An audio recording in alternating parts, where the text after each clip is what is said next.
À l'instar de la psychologie, et grâce à l'imagerie médicale du cerveau, la biologie a montré que la décision relevait d'une multiplicité de processus localisés dans des zones cervicales très diverses. Après observation de ces zones neuronales activées, le neuroéconomiste Étienne Quechin a proposé une réinterprétation du schéma très classique qu'on connaît tous de la prise de décision, stimulus, flèche, action. Et il réorganise les contenus selon les zones neuronales activées, motivation, émotion et décision.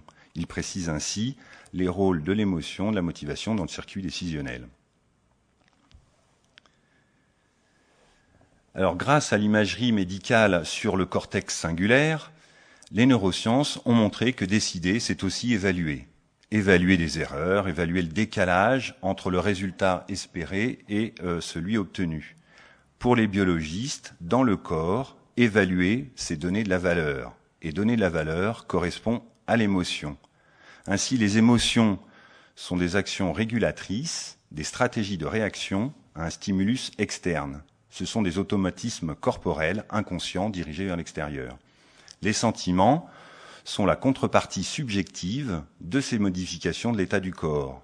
Les bases physiologiques de nos sentiments sont donc ancrées sur le vécu du corps en acte.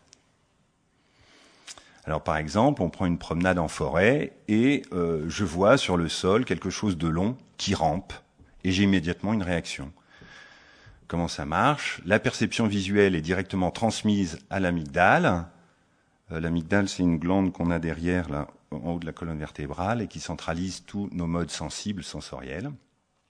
Et qui envoie à son tour, cette glande, un signal de danger. Puis on repère la forme non triangulaire de la tête et on identifie la couleuvre.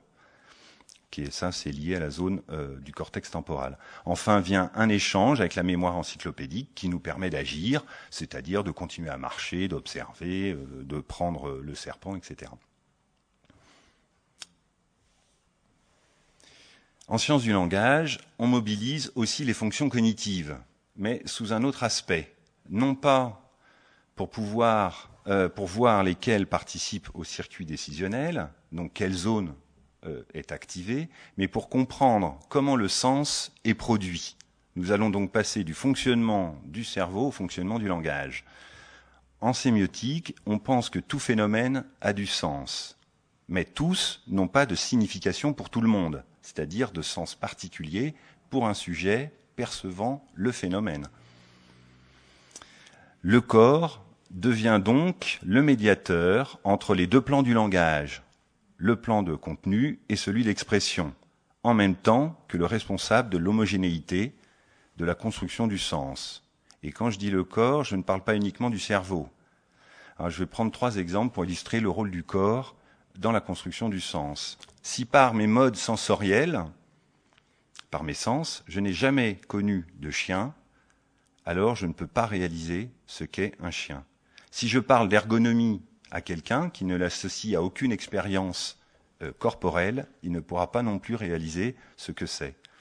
Et si on prend la signification, par exemple, être en vie, on s'aperçoit qu'elle ne dépend pas spécifiquement de tel ou tel mode sensoriel, mais bien plutôt de la sensation interne du battement, une pulsation perçue comme le mouvement même de la vie. Tout comme le cœur et le sang, le souffle est associé à la vie et à la mort, rendre son dernier souffle par exemple. Cela implique que les sensations motrices internes, celles de la chair en mouvement, sont reconnues comme des modes du sensible. On les appelle l'émotion intime. Ce serait donc sur l'émotion intime en général, battement, pulsation, contraction, dilatation, que reposerait la perception du vivant. En anthropologie, comme en neurosciences, on souligne le fait que l'identification d'une figure ne peut pas être une addition de sensations distinctes. Autrement dit, le sens ne provient pas de tel ou tel mode sensoriel, mais d'emblée issu de combinaisons. Alors, un neurologue et psychiatre américain, Olivier Sacks, évoque le cas d'un patient, un peintre, devenu accidentellement aveugle aux couleurs. et ce peintre témoigne alors d'une dégradation générale de son sens, de son rapport au monde. L'aspect visuel de toute chose devient insignifiant, sale, souillé.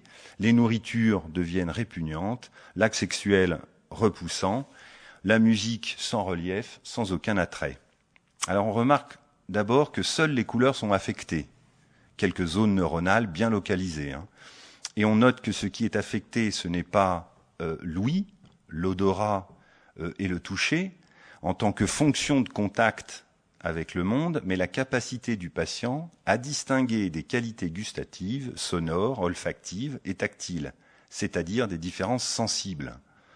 On constate que c'est la signification cognitive et émotionnelle des informations sensorielles qui est affectée et non directement les sensations elles-mêmes.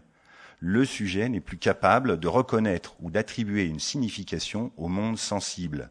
Plus rien de signifiant n'émerge de ces sollicitations sensorielles. Cette perturbation sensorielle affecte principalement la création de valeurs et leur polarisation sur un axe, le caractère vrai des phénomènes et le fait de le rattacher telle signification à tel phénomène, l'impression référentielle, les sentiments, les comportements moteurs, l'ensemble de la vie quotidienne. C'est donc bien l'ensemble de la production de sens, ce qu'on appelle la fonction sémiotique, qui est affectée. Enfin, pour finir ce parcours intérieur de la génération du sens, il nous faut préciser la différence entre sens et signification, car cette distinction débouche sur la notion d'intentionnalité.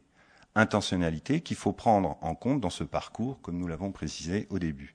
En résumé, le sens est l'ensemble des significations possibles, et la signification est un sens articulé.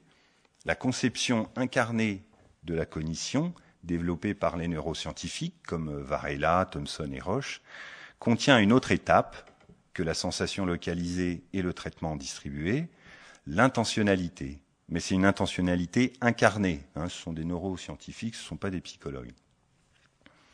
En somme, la signification ne peut être actualisée à partir de la sensation que, grâce à un ensemble fondamental d'interactions de nos modes sensibles, grâce à un couplage avec le sens du mouvement, sensorimoteur, et sur le fond d'une intentionnalité incarnée qui concourt à la formation de systèmes de valeurs.